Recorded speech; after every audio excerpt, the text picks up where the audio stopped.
A True Martial World. Bab 34. Judul: Peringatan Jiang Xiaoru. Yiyun dan Jiang Xiaoru kembali ke rumah hampir di bawah pengawalan semua penduduk desa. Untuk klan suku Lian, itu adalah berita besar bahwa Yiyun telah lulus ujian. Seorang anak malang telah dipilih oleh seorang duta besar dan akan diberi petunjuk seni bela diri. Dia bahkan bisa berpartisipasi dalam pemilihan kerajaan di masa depan. Ini tidak bisa dijelaskan oleh pertanda baik. Katamu, aku melihat Yunak ini tumbuh dewasa. Aku tidak pernah merasakan sesuatu yang istimewa tentang dia. Dia benar-benar ahli seni bela diri, dan untuk mengikuti pemilihan kerajaan. Benarkah itu? Karena itu dikatakan oleh duta besar sendiri, pasti ada benarnya. Tapi aku ragu dia akan punya cukup waktu untuk mempersiapkan pemilihan kerajaan. Bahkan jika Yiyun adalah seorang anak ajaib, dia sama sekali tidak memiliki harapan. Bagi penduduk desa klan suku Lian, mereka tahu bahwa seni bela diri bukanlah sesuatu yang bisa dicapai dalam semalam. Pemilihan kerajaan adalah proses seleksi elit. Untuk menangkap fantasi Zhang Yuxian sudah merupakan keberuntungan. Itu akan mirip dengan melamun baginya untuk lulus seleksi kerajaan. Tidak peduli seberapa pintar seorang anak, memberi seorang anak yang belum pernah membaca sebelumnya menjadi koleksi ilmiah tidak ada gunanya. Itu tidak akan pernah memungkinkan dia untuk lulus ujian menjadi seorang sarjana dalam 2 bulan. Itu adalah logika yang sama dengan berpartisipasi dalam pemilihan kerajaan. Klan suku Lian telah mencapai konsensus yang tidak diragukan lagi. Dengan banyak usaha, Jiang Xiaoru akhirnya membawa pulang Yiyun. Meskipun Jiang Xiaoru menutup pintu halaman, banyak orang memanjat tembok untuk melihat ke dalam rumah Jiang Xiaoru. Karena dinding lumpur di desa itu pendek, seorang anak dapat dengan mudah memanjat dinding. Akibatnya, sederet orang terpuruk di atas tembok rumah Jiang Xiaoru. Dinding lumpur mulai tenggelam, seolah-olah akan runtuh. Jiang Xiaoru tidak peduli tentang itu.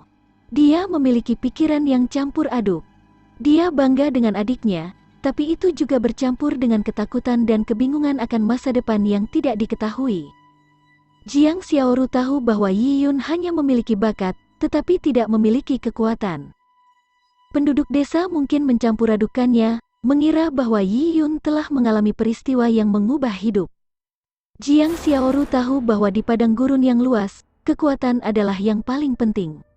Seseorang dengan bakat harus membiarkan kekuatan tumbuh menjadi berguna, atau itu akan sia-sia. Yun Tuan Zhang berkata kamu memiliki body seamless, tahukah kamu apa itu body seamless? Jiang Xiaoru memegang tangan Yiyun saat dia duduk di samping tempat tidur. Yiyun menggelengkan kepalanya, Kak Xiaoru, mungkinkah kamu tahu apa itu? Ya, aku pernah mendengar sedikit tentang ini. Body seamless berarti bahwa tubuh tidak mengalami kebocoran energi. Konstitusi seperti itu sangat cocok untuk berlatih seni bela diri. Body seamless juga punya level. Level terendah adalah Mortal Blood Seamless Body. Seseorang bisa tanpa kebocoran saat berada di ranah Mortal Blood, tetapi tidak akan bisa melakukannya setelah mencapai Purple Blood. Body Seamless Purple Blood tidak akan mengalami kebocoran di ranah Mortal Blood dan Purple Blood. Tetapi di tingkat yang lebih tinggi, mereka tidak akan dapat melakukannya. Aku tidak tahu yang mana kamu saat ini. Yiyun terkejut dengan kata-kata Jiang Xiaoru, Kak Xiaoru, bagaimana kamu tahu begitu banyak? Jiang Xiaoru menyentuh kepala Yiyun sambil berkata, ketika aku masih muda, bakat aku diuji oleh keluargaku, jadi aku telah belajar sesuatu dari sana. Langkah-langkah untuk menguji body seamless sangat merepotkan. Tuan Zhang itu tidak memiliki susunan apapun, dan kultivasinya terbatas. Jadi dia hanya bisa menguji kamu dengan kasar.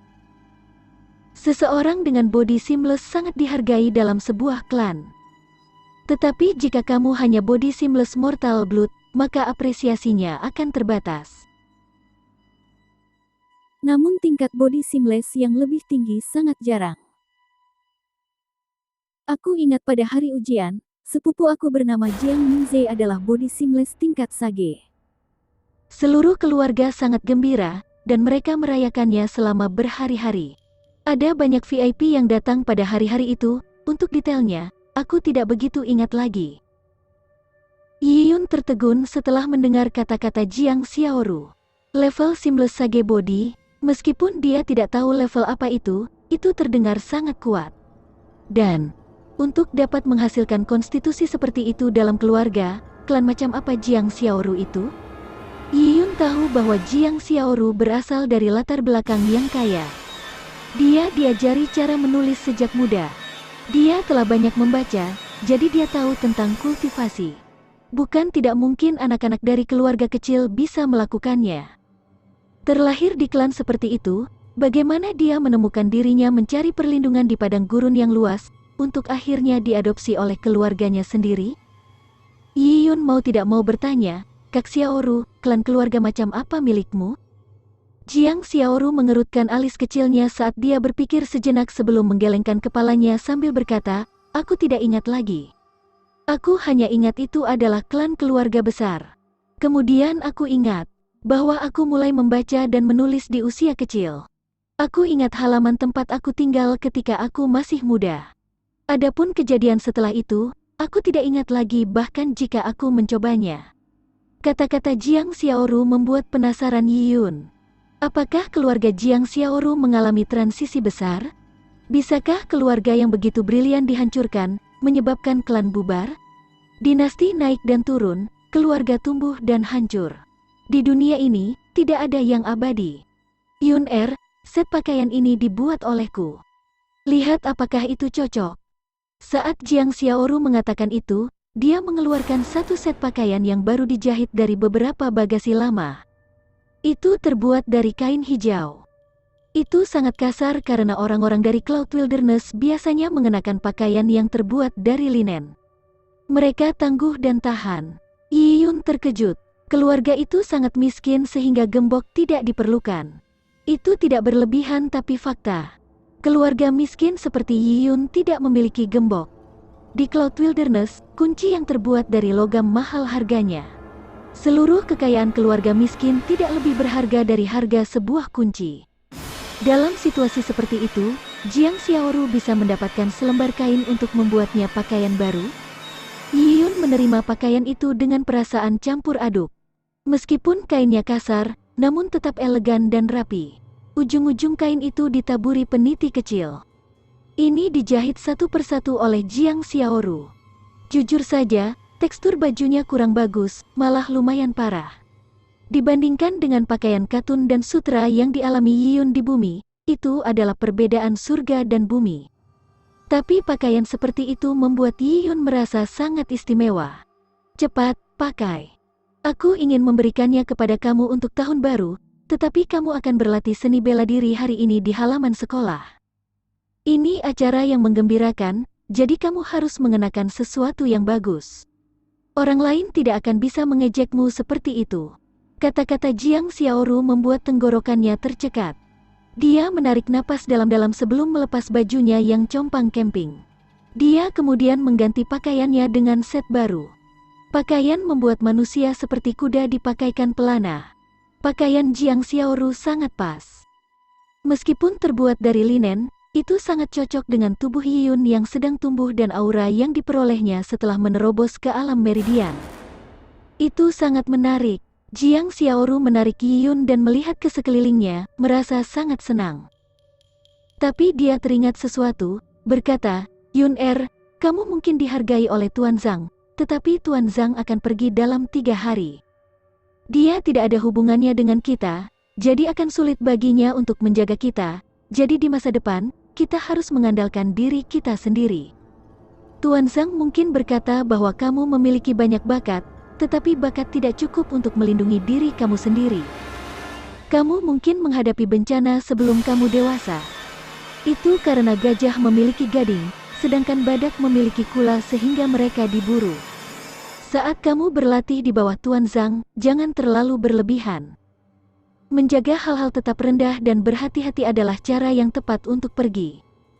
Terutama orang-orang seperti Lian Chengyu yang berpikiran sangat sempit. Dia tidak akan mengampuni kamu jika kamu mencuri pusat perhatiannya. Ketika Tuan Zhang ada di sini, Lian Chengyu tidak akan berani mencoba apapun, tapi apa yang akan terjadi setelah Tuan Zhang pergi? Tuan Zhang tidak akan tahu orang macam apa Lian Chengyu itu, dia juga tidak akan tahu apa yang terjadi di klan suku Lian dan permusuhan Lian Chengyu terhadapmu. Tuan Zhang sepertinya sedang terikat dengan beberapa masalah, dan dia datang ke sini karena alasan kenyamanan untuk pemilihan pendahuluan kerajaan.